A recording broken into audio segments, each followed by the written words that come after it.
Bonjour à tous. Bon, j'ai encore pas mal avancé sur mon BIMA. Je suis assez content du travail. Ça se déroule bien. Euh, Comme vous pouvez le voir, oui, c'est. Alors les textures, on verra. De toute façon, comme je ferai sûrement ce que je fais souvent, c'est-à-dire plusieurs textures dessus, plusieurs couleurs. Je vais le sortir dans cette version, je le sortirai dans une autre. J'aime bien faire ce genre de choses. Voilà, ça me permet avec le même modèle d'en avoir plusieurs. Bon, ça se passe bien parce que les proportions, ça fonctionne bien. Voilà. Et ça, alors là, je voulais mettre en garde ce tuto. Enfin, c'est pas un tuto. Si, ça va naître un quelque part. D'une part, bon, la vidéo est faite pour vous montrer où j'en suis, puis ça m'a été demandé de montrer les étapes, donc je le fais. Mais c'est surtout pour mettre en garde ceux qui se sont lancés. Parce que je sais, et je suis très surpris, il y a plusieurs personnes qui se sont lancées à faire ce vélo moteur. Franchement, je ne pensais pas que ça marcherait comme ça. Ça va peut-être m'inciter à faire le Solex et peut-être le Vespa des années 55 là. Ouais, parce qu'en plus j'en ai eu des Solex, j'en ai eu des Vespa, j'en ai eu en collection les Vespa. J'étais disons qu'ils sont sortis quand je suis né, alors je les ai eu beaucoup plus tard en collection. Mais je parle des Vespa d'époque, hein, pas les copies qu'il y a eu plus tard dans les années 70 et encore plus tard.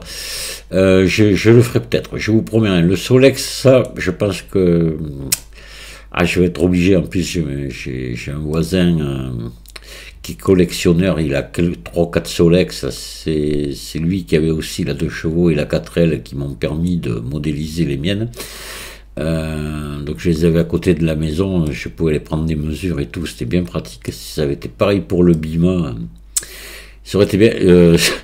Je sais qu'un de mes potes, quand j'étais gamin, qui en avait un, enfin, c'était pas lui, il était venu avec, là, on était tout le monde, on était 15 gamins là, dans le village, là.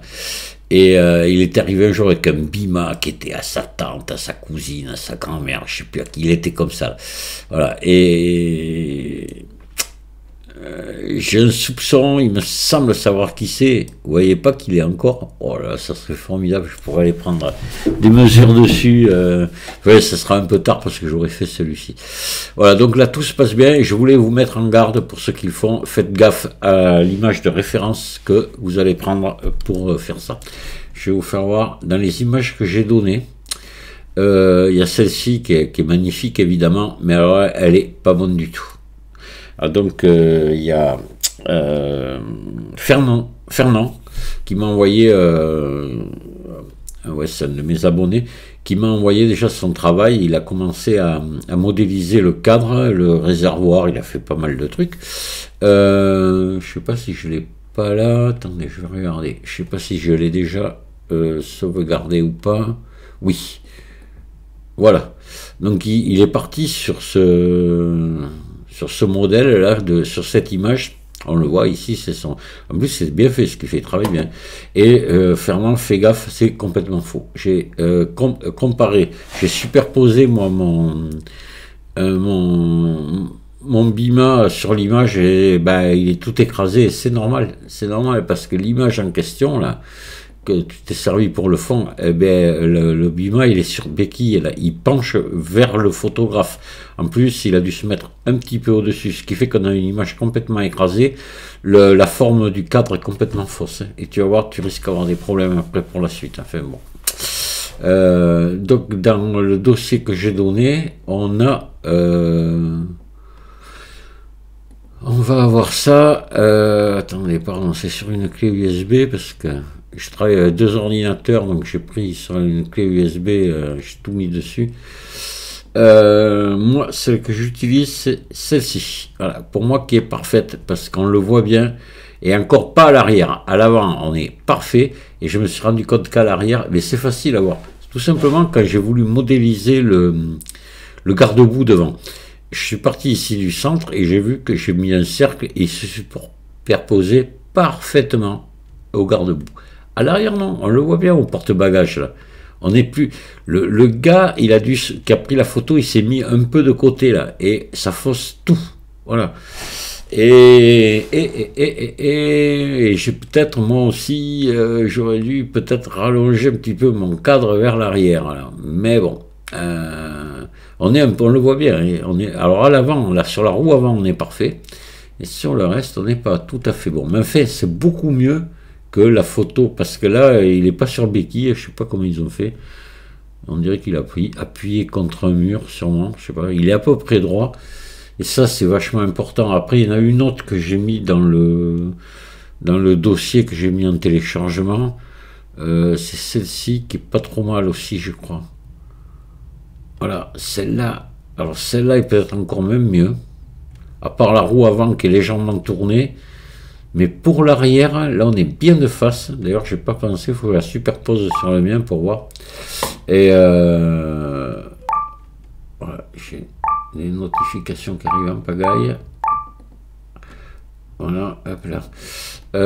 Il faut que je superpose ce même pour voir. Là, il faut jouer entre plusieurs images, mais il faut faire hyper attention, sinon on a vite fait de se bourrer, mais vite fait. Voilà. Donc voilà, bon, pour en revenir où j'en suis, moi.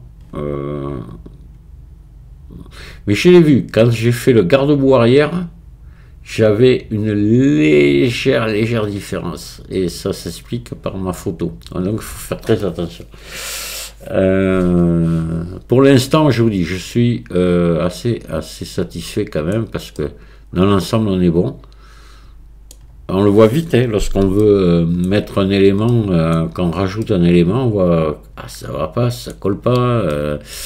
Ben oui, voilà, il faudrait avoir un plan vu de face comme ça, pile, mais ça c'est, on l'a pas. On a pas, j'ai pas trouvé de plan de BIMA malheureusement.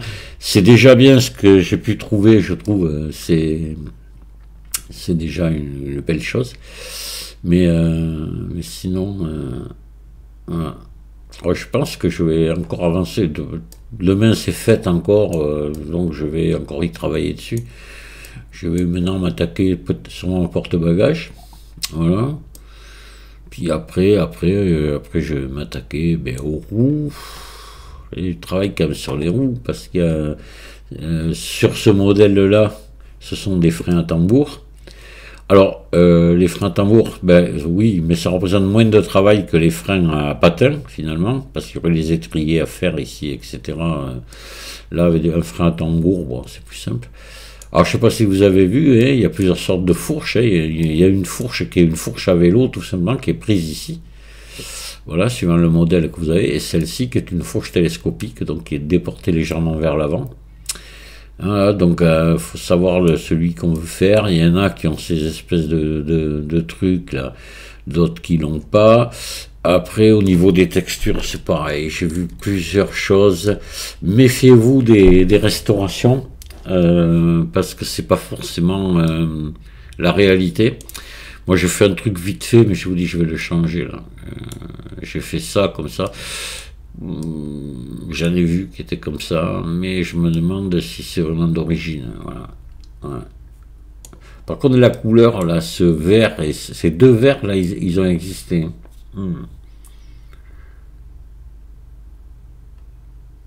Mais après, il faudrait faire beaucoup de travail, de recherche. Le bouchon, j'ai ça, j'ai trouvé ça. Voilà. Après, pareil, j'en ai vu plusieurs sortes. Hein. Maintenant, je vais, oui, m'attaquer au porte. Peut-être le lion là devant là, le Peugeot là, l'espèce de truc qui est assez spécial. Je sais pas de le modéliser, le mettre. J'aime bien comme ça m'arrêter de faire des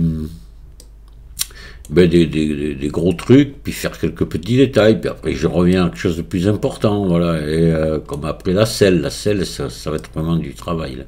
La selle est extrêmement compliquée à faire, hein. Ça va être autant de travail que le moteur, je pense. Le reste, après, le cadre, il est hyper facile à faire. Alors là, moi, j'ai pas utilisé de subdivision de surface pour le cadre, hein. Alors là, j'ai travaillé avec juste des effets booléens, et comment on appelle ça, des biseaux, voyez, qui ressemble, j'ai fait des sortes comme s'il y avait un peu des soudures là. C'est un peu compliqué à faire, mais j'ai choisi cette méthode-là. À la fourche, là, par contre, hop, ombrage lissé, faut la voyez.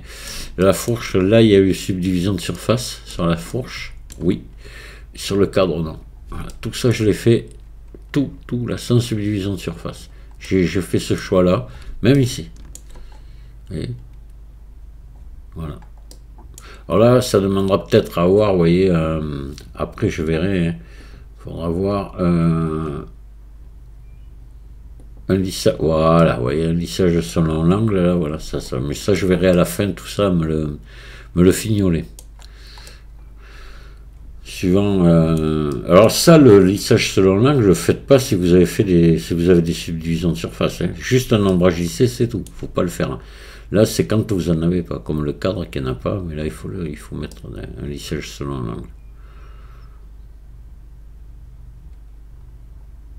Mais bon, je suis très content et ça m'encourage vraiment à continuer. Alors, une chose qui me fait vraiment plaisir, c'est le nombre de personnes intéressées. Par contre, là, j'ai beaucoup de commentaires, j'ai des gens qui me joignent par mail, et déjà comme Fernand, qui lui en a déjà modélisé une grosse partie. Je sais qu'il y a Chantal qui a avancé, elle a attaqué le moteur, elle. Là, je lui fais complètement confiance. Et parce que je m'attends à voir quelque chose de super. Puis il y en a qui disent rien. Je les connais aussi, ceux qui disent rien, puis qui vont me faire la surprise de me sortir le Bima magnifique. J'en connais au moins un qui a des chances de le faire, ça. Je le soupçonne d'être préparé son coup. Et j'aime bien ce genre de surprise. Voilà. Allez, je vous salue à tous et je vous dis à très bientôt et bon courage. Au revoir.